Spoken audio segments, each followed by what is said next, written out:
유리수와 유리해지는 시간, 양심적 금융인 유리수입니다. 저번 시간에는 이제 증권사에 대해서 알아봤으니까 이번 시간에는 그 연장선, 보험사 상품에 대해서 알아보려고 합니다. 보험사 상품 같은 경우에는 크게 저축성 보험, 보장성 보험 이렇게 두 가지로 나뉘는데요. 저축성 보험 같은 경우에는 요즘에는 그냥 이제 연금 상품 생각을 하시면 되는데, 이제 연금 상품 같은 경우에는 이제 노후 생활비라고 말씀을 많이 드리는데, 혹시 노후 생활비에 대해서 생각을 해보신 적 있나요? 그게 아니더라도 지금 쓰시는 이제 생활비 그대로 이제 노후에도 쓸 수 있다면 당연히 좋겠죠. 그래서 연금을 가입하실 때 제일 우선적으로 생각을 하실 게 미래에 내가 얼마를 쓰고 싶냐, 그렇게 생각을 하시면은 내가 얼마를 내야 되냐가 나옵니다. 쉽게 생각해서 내가 받고 싶은 만큼 내면은 되는 게 연금 상품입니다. 이게 뭐 이자가 없다의 문제가 아니라 우리가 연금을 납입하는 기간이 얼마 정도 될까요? 보통 한 15년에서 20년 정도를 생각하십니다. 간혹 이런 것도 길다고 생각을 하시는 분들이 계신데, 우리가 연금을 타는 시기를 생각해 보시면 조금 확 와닿으실 텐데요. 우리가 납입은 15년에서 20년을 하되 연금을 뭐 65세부터 수령을 한다면은 보통 90세, 요즘에는 이제 100세를 넘어 120세 시기이기 때문에 100세까지 탄다고 치면은 한 30년에서 40년을 연금을 타는 겁니다. 우리가 20년 정도 내고 40년 정도 타다 보니까 자연스럽게 2배의 기간, 즉 2배나 많은 돈을 타야 되는 거죠. 그렇기 때문에 낸 만큼 받는다고 말씀을 드리는 거고, 그래서 이제 디테일하게 들어가면은 개인연금만으로 준비를 하는 게 아니라 국민연금, 퇴직연금, 개인연금 이런 식으로 3층 구조로 준비를 하시는 게 당연히 올바른 방법인데, 그건 이제 추후에 연금을 디테일하게 다룰 때 다시 한번 말씀을 드리고, 그리고 이제 연금 상품 같은 경우에 두 가지 상품이 크게 있는데, 투자형 상품이 있고 이제 금리형 상품이 있습니다.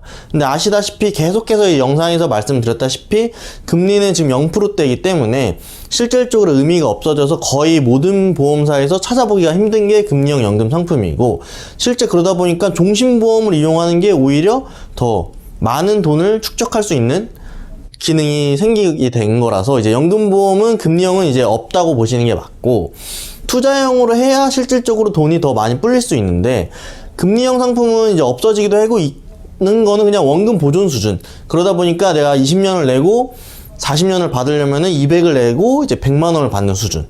그래서 이제 투자형으로 해야 뭐 30년이란 기간 동안 2배를 만든다고 치면은 200을 내고 200을 받을 수 있는, 즉 200을 20년 동안 내고 200을 40년 동안 받을 수 있는 구조가 된다고 보시면 됩니다.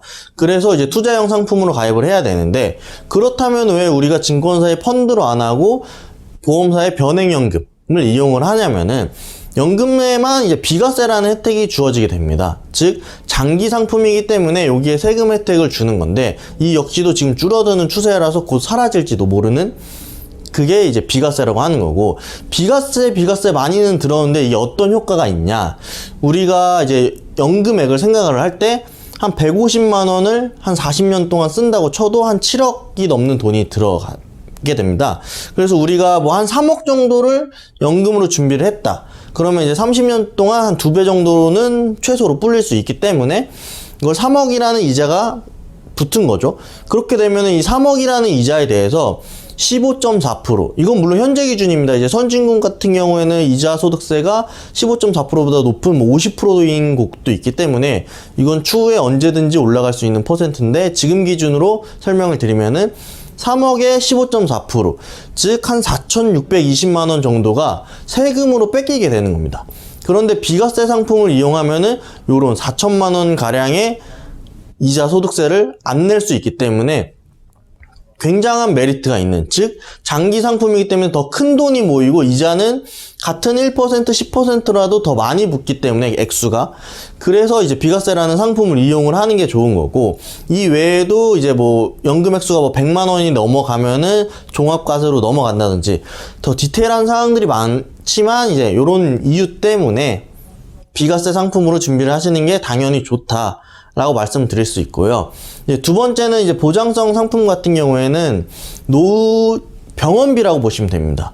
이제 20대 분들은 나는 건강해서 뭐 아직 보험 생각 없어, 난 아직 아플 것 같지가 않아 라고 얘기를 하시는 분들이 많은데, 그런 분들이 종종 하시는 얘기 중에 아프면 죽어야지, 요런 멘트가 있는데 실제 뭐 5, 60분대 분들도 그런 얘기를 많이 하십니다.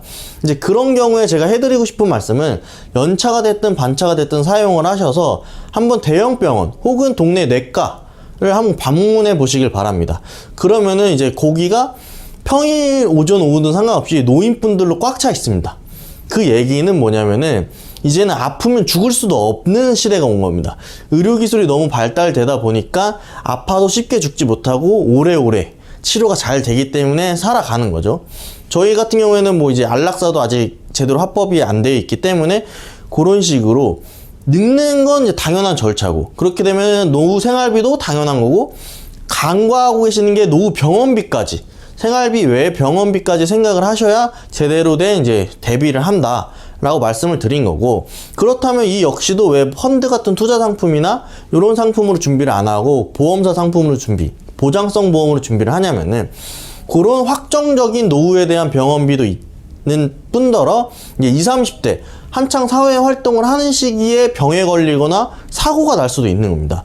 요럴 경우에는 이제 뭐 펀드가나 뭐 연금 요런 상품으로는 대비가 절대 안 되는 거고, 왜냐면은 짧은 기간에 발생이 되면 그만큼 모여있던 금액이 적을 수밖에 없으니까.